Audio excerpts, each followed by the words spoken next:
목요일 아침입니다. 로마서 14장 17절, 18절, 19절 3절 말씀 생각해 보겠습니다. 오늘 본문은 하나님 나라의 백성으로서의 삶의 원리를 좀 잘 말씀해 주고 있는 것 같은데요. 먼저 17절 말씀 한번 보십시오.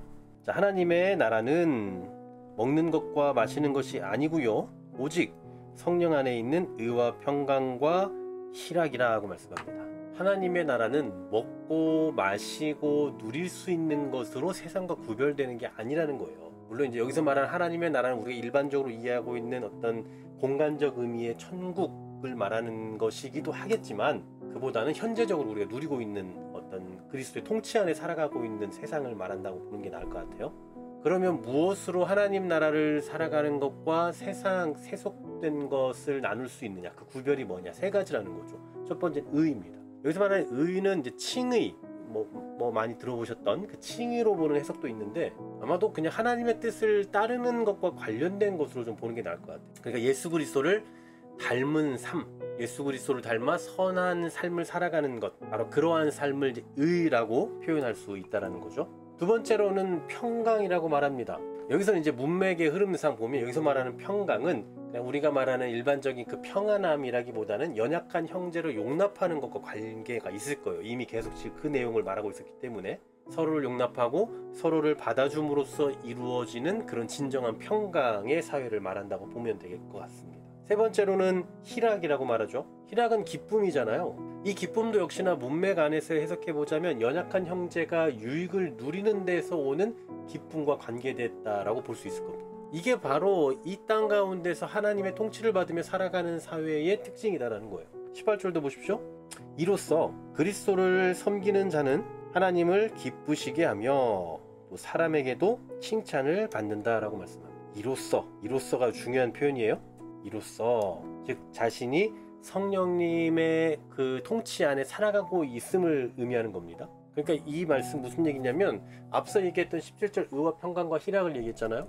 의와 평강과 희락으로 그리스도를 섬기는 자는 하나님을 기쁘시게 할 뿐만 아니라 하나님의 사람들에게도 칭찬을 받게 된다라는 얘기예요. 결국 이 의와 평강과 희락은 예수 그리스도를 따르는 구체적인 삶이라고 볼 수 있는 겁니다. 그러니까 우리는 이미 앞서서 어제도 생각해 봤던 것이기도 하고 오늘 17절에서 말씀을 하고 있지만, 먹는 것, 마시는 것, 즉 본질적이지 않은 그런 문제를 가지고 싸우지 말고 그리스도를 섬기는 자로서 의와 평강과 희락의 삶을 살아야 된다라는 얘기예요. 그리고 그 일을 조금 더 구체적으로, 결정적으로, 결론적으로 말씀하고 있는 게 바로 19절일 겁니다. 그러므로 우리가 화평의 일과 서로 덕을 세우는 일을 힘쓰나니, 그냥 우리가 이 말씀만 떼어놓고 보면 화목해 하고 화평하고 평화를 이루고 이렇게만 해석할 수 있지만, 우리는 이미 지금 본문을 이 문맥 안에서 좀 해석해 볼 필요가 있잖아요. 계속 지금 뭘 얘기했습니까? 형제를 받아줘야 된다, 연약한 자를 받아줘야 된다, 먹는 것 가지고 형제를 비난하면 안 된다, 계속 이런 이야기를 해왔잖아요. 그런 가운데서 우리가 화평의 일과 서로 덕을 세우는 일에 힘쓴다라는 이 표현은 무슨 말이겠습니까? 연약한 형제를 용납하는 것이 곧 화평의 일이다라는 거. 그게 바로 서로 덕을 세우는 일이다라는 얘기입니다.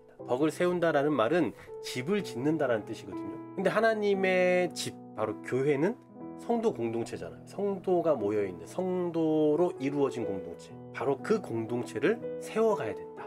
집을 짓듯이 세워가야 된다. 그리고 그 일을 감당함에 있어서 매우 중요한 화평의 일은 무엇이냐? 연약한 자를 용납하는 것이에요. 그러니까 비본질적인 것 가지고 서로 싸우고 다투고 비난하는 것이 아니라, 그냥 본질적인 게 아니면, 진리의 문제가 아니면 받아주고 용납하고 인정해 주라는 얘기예요. 바로 하나님의 백성됨의 가치는 여기에서 드러나는 겁니다. 남이 먹지 못하는 것을 잘 먹는 데서 드러나는 것이 아니라 화평의 일을 하고 서로 세워줄 줄 아는데, 자신의 신앙의 우월성을 드러내는 게 아니라 서로를 세워주고 서로를 용납해주고 서로를 인정해주는 그 화평의 일로 인해서 하나님의 백성됨의 가치가 증명된다라는 사실이에요. 오늘날 교회 안에서도 여러 가지 그런 분쟁의 문제들이 있는데, 혹시 이런 문제들로부터 기인되는 것들이 얼마나 많은지 한번 좀 돌이켜보면 좋을 것 같고요. 다른 그 무엇보다 화평의 일과 서로 덕을 세우는 일에 힘쓰는 교회가 되기 위해, 또 그러한 교회의 일원으로서 성도로서의 삶을 살아갈 수 있는 저와 여러분 되기를 간절히 소망합니다. 하나님 감사합니다. 우리를 하나님 나라의 백성으로 삼아주셨고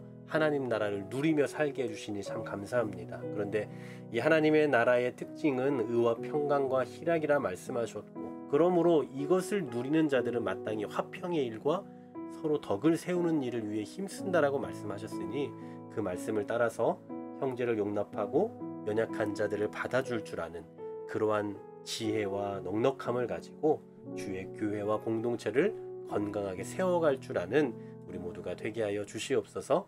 예수 그리스도 이름으로 기도하옵나이다. 아멘.